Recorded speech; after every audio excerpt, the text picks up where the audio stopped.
Mesdames et messieurs, bonjour ou bonsoir, ça dépend à quel moment vous nous regardez. Si vous nous regardez en direct de la page YouTube Zap Congo TV, merci d'être là. Si vous nous regardez en direct de la page Facebook Zap Congo FM, merci d'être là. Si vous nous regardez en rediffusion, que ce soit sur Antenne A, la chaîne des références aux alentours de 23h30 minuit, merci d'être là. Si vous regardez aux alentours de 22h30 heure de Belgique, donc 23h30 heure de Kinshasa, on est là. J'espère que vous êtes nombreux à nous regarder sur la page Facebook de Zap Congo Media. C'est votre serviteur Francis Kakonde. Nous sommes aujourd'hui lundi 2 mai 2022.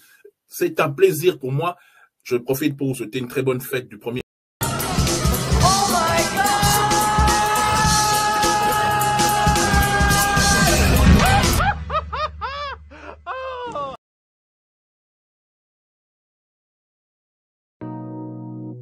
Ouais. Chaque histoire a plusieurs versions. Comme Joseph, la tienne commence peut-être par un rêve, mais tu te dis, Seigneur, qu'est-ce que j'aimerais savoir comment celle-ci s'achève? Parce que t'as beau regarder dans ta garde-robe, tu ne vois pas le vêtement multicolore qui t'a conduit au fond de ce puits qui empeste la mort. Tu te dis, certainement j'ai heurté des gens par ma conduite et c'est ça qui m'a conduit au fond de ce trou. Et la vision de ce rêve glorieux est devenue si floue pour toi. Tu te retrouves enchaîné par la peur, encerclé par le feu, t'as échoué même là où t'étais favori. Et sur toi, plus personne ne parie. Mais il y a toujours une version de l'histoire à laquelle tout le monde s'accroche dans sa vie. On s'accroche à nos rêves. Mais malheureusement, avec le temps, une fin heureuse semble peu probable pour toi. Puisque tu passes du puits à l'esclavage et de l'esclavage à la prison. Comment oser croire que dans ce schéma vicieux se trouve un chemin vertueux qui te conduit vers un destin radieux? Comme Joseph qui passe de la prison au palace. Mais en y regardant bien, tes échecs, ta défaite, ont une vertu. Ils t'ont rendu disponible à quelque chose de plus grand. Ils t'ont rendu disponible à Dieu. Ouais. Ils t'ont rendu disponible pour Dieu. Et puisqu'il y a toujours plusieurs versions à une histoire, j'aimerais que tu demandes à Dieu, Seigneur, quelle est ta version à toi de l'histoire de ma vie? Je sais qu'elle est meilleure que la mienne. Mais j'aimerais savoir ta version à toi de l'histoire de ma vie. Amen. Soyez les bienvenus, vous qui nous rejoignez. Vous êtes dans le chez Francis à midi, ou alors vous nous regardez en rediffusion, que ce soit sur la page Facebook Zap Congo Media ou sur la chaîne de télévision Antenne A ou Canal Plus Afrique, chaîne 342. Nous sommes heureux vraiment d'être avec vous, parce que Zap Congo, parce que chez Francis, est un zapping qui est là pour vous faire plaisir et j'espère que vous êtes nombreux à nous regarder.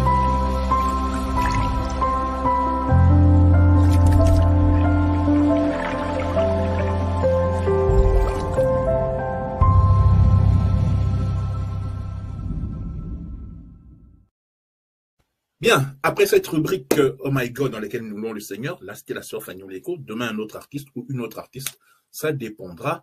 Nous revenons pour une rubrique que vous aimez tant, c'est la rubrique qui vous fait voyager dans le temps. Je sais, chaque émission, nous essayons toujours de faire le même principe depuis 19 ans bientôt, depuis Tobanara chez Francis Oyo, en 2003, à chaque fois qu'on met ça là, maintenant c'est la rubrique T'es pas Z.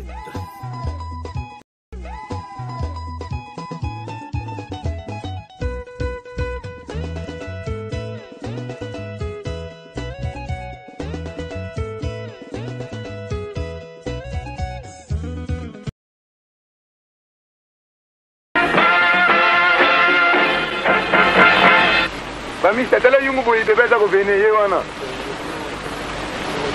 Yeah. Aïe, attaquez.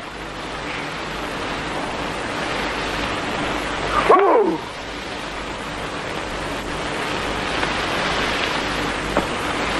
Eh bien. Venez, allez-y. Quoi?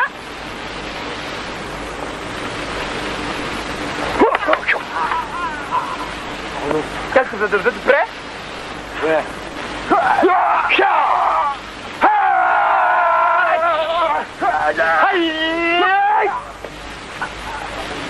Oh, deux.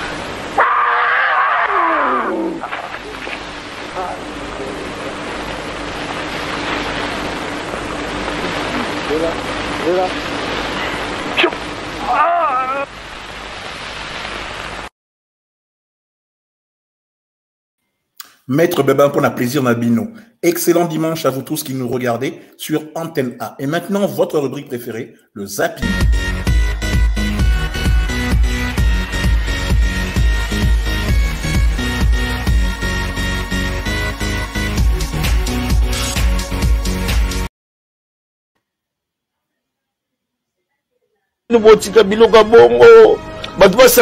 Ange adorable. Mais oui, héritier j'ai gloire. Gloire, il fallait faire bête toujours. Héritier bête, héritier ne en avance. Moi, il y a vitesse et intelligence. Et ça, c'est un problème au but de mon gloire. Mon bénédiction soit qui mon iféri. Héritier, c'est sous qu'on a bénédiction. On a bénédiction. Il y a Siko Yemba interprété Biloko à Lempila. Interprété Biloko à JB. Interprété Kalouji. Bino mon a fait Azanyama. Faire Azanyamba. Bon, mon a rien. Yo kozaka eti. Bilo kone richesse ça. Nga nazo fuka melanzambe nde jour wana Alempela chakule ndazala. Na wa ibsa nzambe mutako manquete na événement na Alempela. Wana au milieu du village Alempela. Wana milieu du terrain. Oyo ayamba bayaya ayamba baleki. Akoza la nzambe apesa e force. Ngai na otinda puissance ba jimo. Soza makamba visa. Soza makambo ya ba jimo, ya makambo ya nzoto. Ba jimo. Ba bwaka puissance.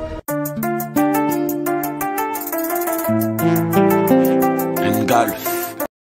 Mais nalingaki naiba mais est-ce que concept moko ya teneti naibi que yo mokonza ba concept hein ba coefficient le tumba ba coffee vacances ba coffee et tout mais concept moi ko ya te genre tous tout autour de coffee au sangisi bana wana nyonso au pesi mais na Congo lelo makambo eza impossible lelo makambo na Congo lelo ezali impossible parce que bolingo ya solo ezate même na bano omoni lelo ngaza ne sengo wenge zongani 25 ans après ça dit mbuntu na mutu a pardonner moninga toyoka masolo ya bajar nyoso ke bakabana pona boye ba famille bunda boye na toyoka ki lelo ngana fanatika wenge mulolo yigima mulo ngato na puta wenge to bunda kana ndenga bulo na ndenga bulo to mutu mota ninga tika la sima loyalement et puis bana wenge tout ba benga vie.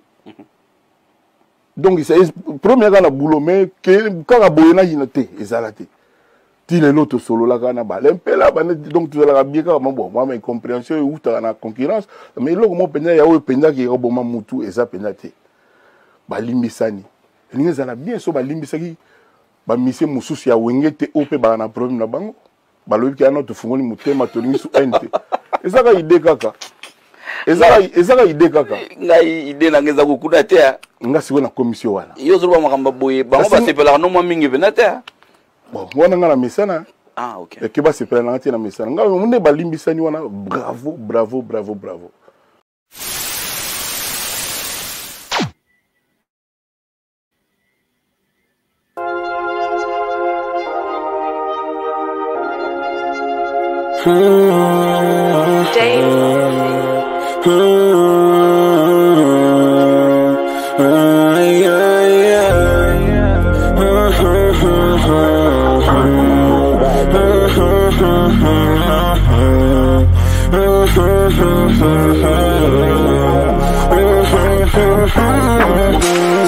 Dors sur moi et je serai ton plus gros cauchemar.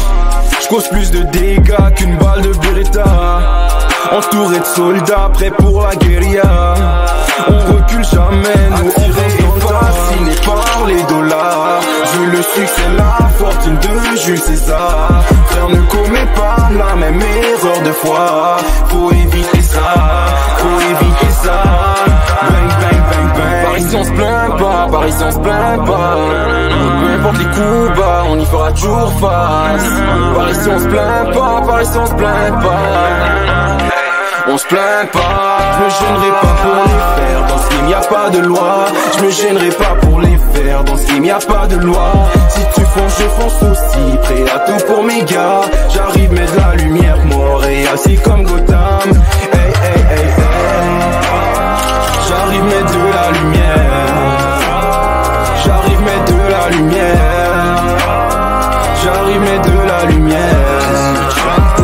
J'arrive mettre de la lumière. On a assez attendu. Je crois que c'est l'heure de leur montrer ce qu'on a dans le ventre. Hier, et mes ennemis pensent m'avoir. Mais je suis plus futé que toujours un tour d'avance. Yeah. Mon avenir il est très prometteur, c'est pour cela qu'ils ressentent mon passé. On a défoncé toutes les barrières, la concu elle est très bien enterrée. Je répète elle est bien enterrée, rien à foutre de ton passé. Ça vaut pas la peine de m'envier, c'est pas de ma faute si t'as pas pu durer. Par ici on se plaint pas, par ici on se plaint pas. Peu importe les coups bas, on y fera toujours face. Par ici on se plaint pas, par ici on se plaint pas. On se plaint pas, je me gênerai pas pour les faire. Dans ce game y a pas de loi. Je me gênerai pas pour les faire. Dans ce game y a pas de loi. Si tu fonces, je fonce aussi. Prêt à tout pour mes gars. J'arrive mettre la lumière, Montréal, c'est comme Gotham. Hey, hey, hey.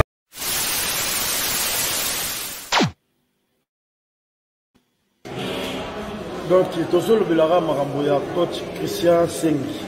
Donc, ils ont normalement coach a téléphoné à FIFA. FIFA a dit que non. Bazou papier à fédération, il y a fait Kofa.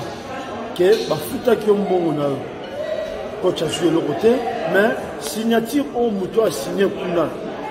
S'il te plaît, nous allons avoir état de droit. Bon, la Cambo, mouton a signé qui Christian Tseng a joué bon. Il faut qu'on l'en ait là. Parce que mon édition, nous allons avoir ceux qui mouton a roulé là, et là, on va marcher. Tu as le résultat. Tu as un bâtiment qui est la Coupe du Monde, tu as raté. Tu as évité pour les moutons. Moi, je suis bini. Tu as raté chance. Bon, on a eu, bon, pestaï, bon, on a eu. Fait qu'on fait, bon, locatif, bon, contacter, parce que les gens sont bon, pestaï, bon, on a eu, Américain qui n'a pas un salaire qui n'a pas. Hein? 20 mois. 20 mois, c'est normal, 20 mois. Bon foot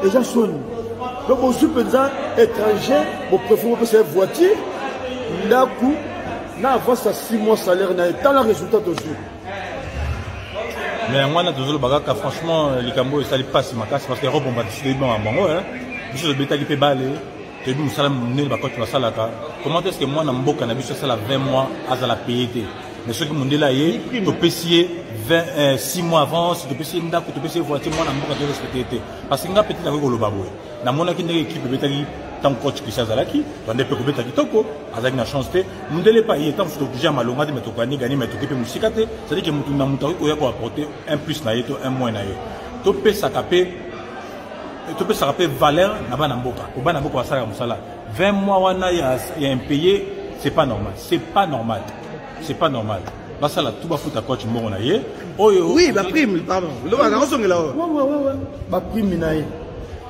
azo ba risque ko zo ba avion ki Angola akeboya tiki famille na ye quand même à moto pas ni voiture donc bozo profiter le roi moto lo baraté azana moto te a redéfendre oui puis ba bisa gani ozana moto ko côté là côté comment go ça coach bongo pas bien comment bolo bongo ba konza mboka bata azali congolais lokola azana makila ya ba congolais s'il te plaît totika to longola molimo wana pour moi complexe oui non ni complexe pour la mondele ba complexe ba foutier bakonza mboka olobini papa se présenter bakonza mboka to ça état de droit yango parce que monsieur beta ki ba to na football mutu akoyi kolela te surtout mutu azaki na kati ya boîte ou a travaillaki soki akeyi akoyi kolela te ni joueur tant que nous a biso ajouter la motiver ndenge mon père entraîneur asaki musala na ye azo mériter salaire na ye ndenge to respectaki mundele to futaki 6 mois en avance to pese voiture bo pesa pe Christian barrière na ye bo pesa ye ba prime na ye match asaki musala na ye voilà azo mériter pe salaire na ye.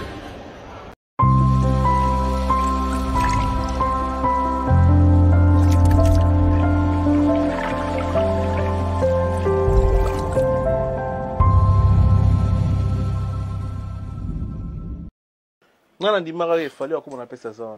Akomi wapi. Fallait peut-être parler des sports. À ça la tournée américaine, peut-être la salle minée. Ya, zela na ibisa yo sikona bimisela yo. Zela. Abeta Bercy. Zela na ibisa yo. Chaîne monte wengi na beti Bercy. Yo kana ibisa yo. Alata la makasi. Abeta succès. Akolata ça ba featuring. Akolata ni. Ana bakara biloko na mo balata. Première jeune na osuma mutuka ya valeur ba 200 et qui negisha sati. Oh. Yo kana ibisa yo aleki nanga migi. Ozo vanda, ozo mona neti. Boza ko se contredire bino moko. Fallait vendre na kenda oluka akena oluba ba voiture na awana. Na ko na ba leasing. Mercedes c'est ba kombo mutu. Kenango. Wengi. Na kisasa tana na acha kuba Marc Olivier Soda dokanga. Wengi. Monsieur comme il a souka merci ne bozaki belé on a biso merci. C'est là na expliquer arrêter ya ko ramener bazo banati ba Kelly Charleston. Bayaka na télévision. Père de famille c'est ton TV. Wana yugana biso wana un bon gigolo à salaka. Yebse aya na kin aya na nini. Aya na France. Un bon gigolo qui croit qu'il non il sait parler. Mais ceux qui tous s'en charger naïe demande à Zakari. Il s'est calmé. Wenge ba mekanangote. Comment un charlatan local à moi no comme nani Kelly Charleston. Alors ba kino fali. Alors ba une carrière alors ba bilo mo carrière ce qui fallait les qui wenge na papa yo yebi boza bana mike fali batuna yo wana bazo kosa yo ba otongela yo sur lilita tika ba vina yo ya wenge basala cop na bango esila ba pe na problème na yo ata muke te bana problème na ata muke te wale ki na bango osali ba exploit na yo tika ba ngaku na osomba bien na nga na okende kotala concert wana me na obeta te na zupe mbongo te na osoma pe hotel na mbongo nanga fali pekisa gigolo wana ya Kelly avandaka na ndako ya mwasi aliaka mbongo ya mwasi mukana na ebima te aya awa nazolinga te makambo ya wenge bato baya kosakana nango. J'étais au Bled déjà en train de tourner le film. Ima. Okay. Ima. Et j'ai eu envie. C'était mon envie. Sauf si c'est vrai. On continue. Tu as bien fait. J'ai eu envie de faire un son vraiment sébène parce que j'ai déjà fait de la rumba, mais de la rumba lente et tout. Mais je voulais faire un sébène vraiment en mode chanson du Bled comme avant, comme avant. J'en parle à Joss en premier. C'est vrai. J'avais une top line. Mais ça me vendait pas de rêve. Donc j'ai dit à Joss, il y avait Fali qui était au Bled aussi. J'ai dit j'ai qu'à demander à Fali en vrai. Je demande à Fali. Fali me fait une base. Tu te rappelles Maintenant, on va à Paris. Là, on était à Kinshasa. Maintenant, on va à Paris. Tu pars avec ce que tu voulais. Voilà. On va à Paris. Maintenant, je suis dans le tourbus. Je fais écouter le mémo à Debeng. Je dis à Debeng, gros, je veux partir sur un son Seben, tout machin. Franchement, Fali m'a fait une bonne base. Il faut qu'on continue, il faut qu'on parte sur tout. Ok. Debeng, il s'est mis sérieusement, il a dit ok. Quand on va au studio, Tony, ça faisait longtemps qu'on s'était pas vu. Même Tony, il a un rôle dans le morceau. Écoute, c'est dingue. Qu'est-ce qu'il a? Bien, on a dit. Tous les termes. Tony, ça fait longtemps, on s'est pas vu. Je lui avais dit de venir au studio une fois, il m'a mis un plan. 2 fois, il m'a mis un plan. Non, mais on dit bien tout. On dit bien tout. 2 fois, il m'a mis un plan. 3 fois maintenant, il tombe sur ce son-là. Non. Ambiancé dans le studio. C'est un vrai son congolais. Je m'appelle Dadjou, je suis l'enfant du pays. Moi, Namadalide, avec Juna Janana, j'ai chanté la musique avant d'écrire. On y va. Ah, l'église de ma mère, oh lolo. La fille de son père, la madame qui l'envoie. Katsuku Brakataka. Ah, tout le monde sait, oh lolo. Africain dans l'été, oh lolo. C'est pas l'entrée de brigade. Oh lolo. Africain dans l'été, oh lolo. C'est pas l'entrée de brigade. Baisse-toi. Moi, ce son là, putain. Didier Drogba, elle est rusée, très rusée, elle est rusée.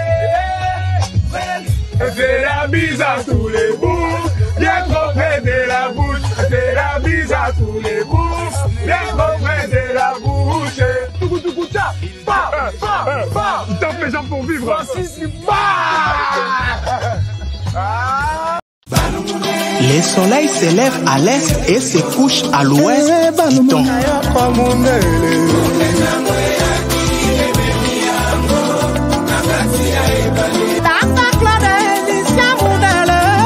Bibi Mouloula. Vous sauvez notre amour. Yannick Kazali.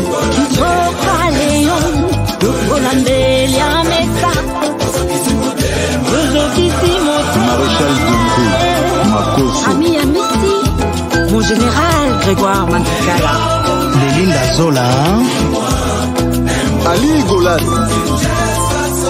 Maître Camille Yuma. Abbé La Souba. Bo changer histoire, bo changer la bino. Mais mutu tout n'est zawana, même ba omongo ba wengende ba vandi wande ba zawana. Ba o regretter que Sakara zate. Vous comprenez? Place de bateau ba o sangana. C'est nenge kene wana zalaka ate. Na préféré na zate nzamba ebo sama kam. Tu veux que ça se passe comme ça. Mais ce qu'on a mon nenge réconciliation, yo peut falloir la réconciliation. Mais à vrai dire nga pena na za pena na problème na mutu te. Voilà. Pour on salanga na ko salanga mais on nga na salanga ko salanga te. Pour le public, ce que le public ba yebi ke ba mesana ki tan ba mon polémique. C'est moi la polémique a sauté. Baza au mon yo. Est-ce que ba ki tan comme une réconciliation, ba mon pe na catch on yo mote ke yo so na catch on nga selonga. Mais nga na catch spirituellement. Ah, ozali na batanga komo na nga chaque jour na barengo na ba. Ozana bango na chaque jour batanga komo na nga. Soit daninga ba melati ba Zakari oyo nde bazawana pena ba fo ba to lani ba. Ngala kasi batanga komo na ndenga bien. Ya nyoso, le peka otanga komo na nga kata makambo. Teme yo tolo ba réconciliation te. Parce que yo ba Zakari oyo wana siko zaka réconciliation. Surtout ba petit ba musicien. C'est que guerre surtout ba petit musicien. Moi siko botika le yolé là. Ba petit musicien ba nyo Jiba kede ko beta na Guinée équatoriale. Où est la quête d'Afrique du Sud? On va tirer les yolés dans la kid. On a un contrat. On a ce que yo continue à polémique. Yo ozo finga na poani. O finga na sali yo nini. O sala orchestre Simba ate. Petit na biso ko to yo mukio na nyobi na filet. A sala orchestre Simbi. Yo tata kolo siko ta. Ba bi na filet ba sa Robinho Mundibu yo na otokutana na poko. Wengega. Na kutana Robinho Mundibu na poko. On a tout wengega. A ça on a au moins 26 dates. Oui, il y a tel jour. Yo beta yo programme les arata ya bumbo, beta na bumbo masina, ta na bumbo oui. Na 8 bar à bumbo, alors anta kana sa programme na ngani. Mon aspect télé wana o rénover wana, o lingo vimbisa wana. Obi ko zana posa ba misiana ka. Batala ka rai uno. Omoni nzambe, nzambo ya nzambe. Tout concourt au bien de ceux qui aiment Dieu. Dans cette affaire là le gagnant c'est moi. Ah ouais? Oui. Parce que Babani Kofinga dans le vide. Vous comprenez? Babani Kofinga dans le vide, la salle de le côté. Non, on dit il fallait comment on appelle ça. À Kobi Wapi. Il fallait bien parler des sports. À ça la tournée américaine, bien la salle minée. Ya, Zela na ibisayo, sigona bimisela yo. Zela. Abeta Bercy. Zela na ibisayo. Jeune moteur wengi na beti Bercy. Yo kana ibisayo. Ala ta makasi.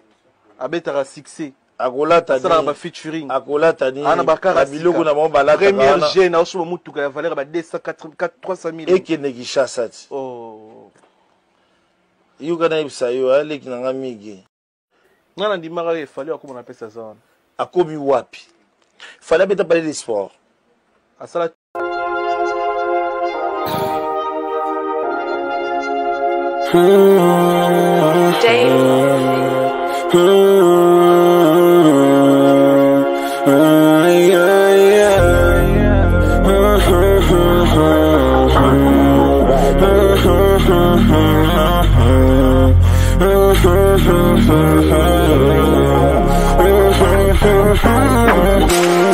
Dors sur moi et je serai ton plus gros cauchemar. Je cause plus de dégâts qu'une balle de Beretta. Entouré de soldats prêts pour la guérilla. On recule jamais, nous on reste dans le tas. fasciné par les dollars. Je veux le succès, la fortune de Jules César. Frère, ne commets pas la même erreur de fois. Faut éviter ça, faut éviter ça. Bang, bang, bang, bang. Par ici on se plaint pas, par ici on se plaint pas. Peu importe les coups bas, on y fera toujours face. Par ici on se plaint pas, par ici on se plaint pas. On se plaint pas, je me gênerai pas pour les faire. Dans ce film y a pas de loi. Je me gênerai pas pour les faire. Dans ce film y a pas de loi. Si tu fonces, je fonce aussi. Prêt à tout pour mes gars. J'arrive, mets de la lumière, Montréal, c'est comme Gotham. Hey, hey, hey, hey.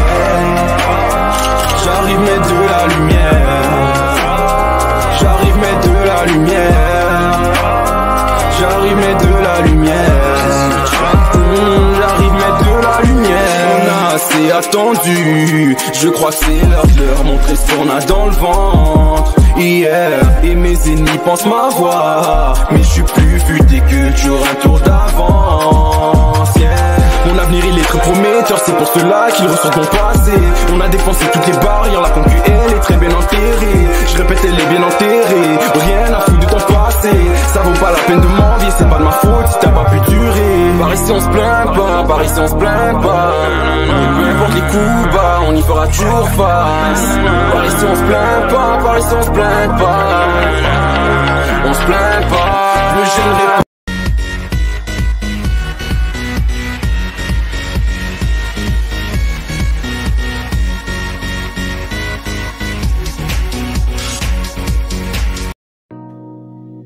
Ouais. Chaque histoire a plusieurs versions. Comme Joseph, la tienne commence peut-être par un rêve.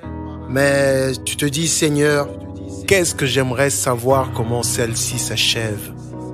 Parce que t'as beau regarder dans ta garde-robe, tu ne vois pas le vêtement multicolore qui t'a conduit au fond de ce puits qui empeste la mort. Tu te dis, certainement j'ai heurté des gens par ma conduite et c'est ça qui m'a conduit au fond de ce trou. Et la vision de ce rêve glorieux est devenue si floue pour toi. Tu te retrouves enchaîné par la peur, encerclé par le feu, t'as échoué même là où t'étais favori. Et sur toi, plus personne ne parie. Mais il y a toujours une version de l'histoire à laquelle tout le monde s'accroche dans sa vie. On s'accroche à nos rêves. Mais malheureusement, avec le temps, une fin heureuse semble peu probable pour toi. Puisque tu passes du puits à l'esclavage et de l'esclavage à la prison. Comment oser croire que dans ce schéma vicieux se trouve un chemin vertueux qui te conduit vers un destin radieux? Comme Joseph qui passe de la prison au palace. Mais en y regardant bien, tes échecs, ta défaite ont une vertu.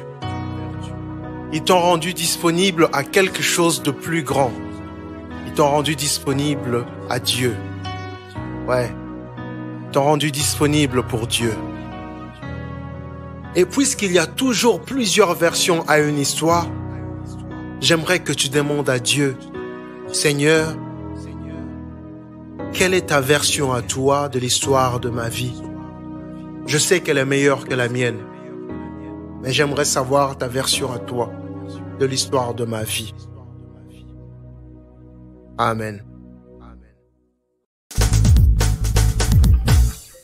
Yup. Ah ouais, au mic, suce les jabs, ok, de l'intelligence dans leurs bêtises pousse. Ah ouais, bien ou quoi? Ah ok, Lex, pour un gros son, pour des jaloux. Tous les dimanches, aux alentours de 14h, retrouvez l'actualité de la semaine dans Chez Francis Show.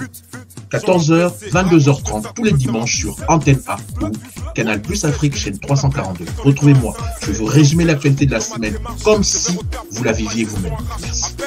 Sorti de mon cocon, 2-6 pour de phrases, un faucon. Man.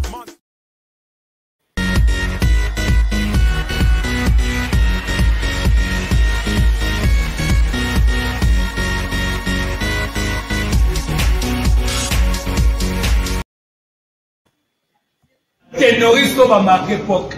À part papa, la taboulé, au début, il a été terroriste, il a été catanité. Bango, lui, balé. Et mais les laissements la chance. Donc, rien à voir. Wenda kala usola, n'a yé bien moté. Yolingi kala les lona monokonini, n'a yé bien moté. En tout cas, merci les producteurs Amadou Tchabi. Nous avons même tatine de l'émission. L'onda la Koufama de production Koufa. Le Toskaigana, Yemo Amadou Tchabi. En tout cas, projet Wenge, on va voter les mélanges. On va voter les mélanges de Tchabi. Nana Nzela la bino, on va gâter l'arme. L'on a mis tout au coup, on a déchanté. Donc, on a deux autres solivois dans le stade. Bon, on a vu la terroriste, Mazoye, Bango Mibadi. Permet la laisse manda chante.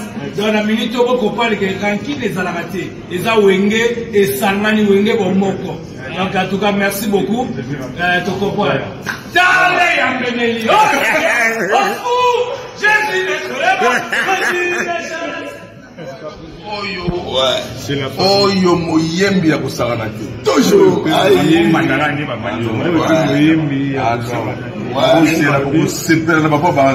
Rendez-vous les 30 jours à l'objet de Génération Unité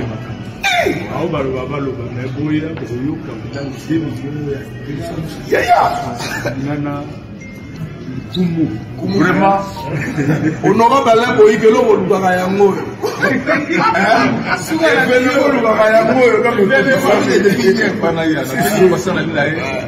Mais sinon,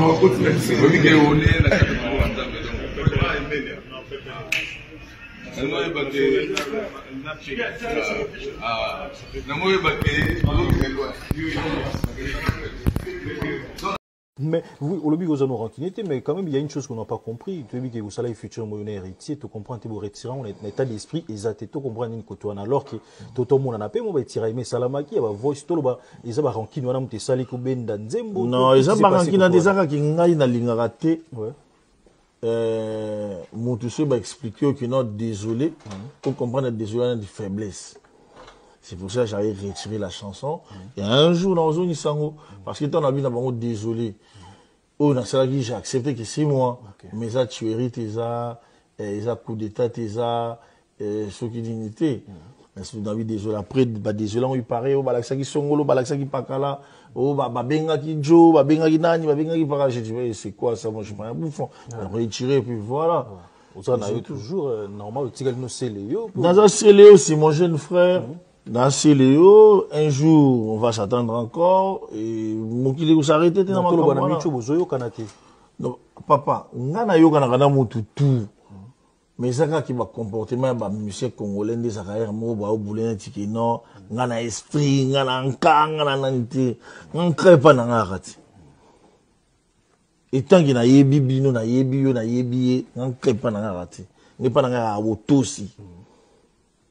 Moi, je fais rien de dans ma studio, na pesa kelengi. Pesa kelengi nani? Na pesa kelengi. Mokonzi, ouais, bagitoko.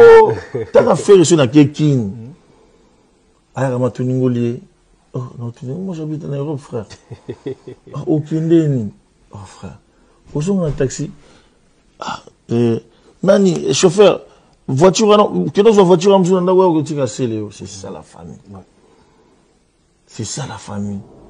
Nga linga raté muto elanga na divi na la coste a pire vi meilleur muto ba no discuter na téléphone mais soit benga na yamba ete akuto do discuter na message mais soit benga na yamba de comme ça ko ba makamubu et souffrir nga na nini na linga manquer respect na ozila titango ozwatana après andeni vi yo mona kala na yo après ça ma vie na ba jani ma vie na ba jani na vanda maboka comme ça lobelo mo bo déranger mais au moins, yo, c'est ça.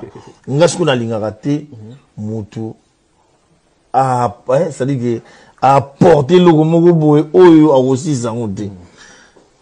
Comment on a linga raté, nous, la biso tout dans le même état d'esprit. Toi, bako se pardonner, toi, bako tout ça qui m'a bé, et puis voilà. Mais la carte voix sur normalement, je croyais que peut-être Yesuka.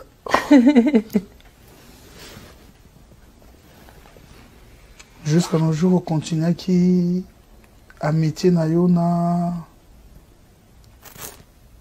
guez mawete. Oui. On est amis à vie.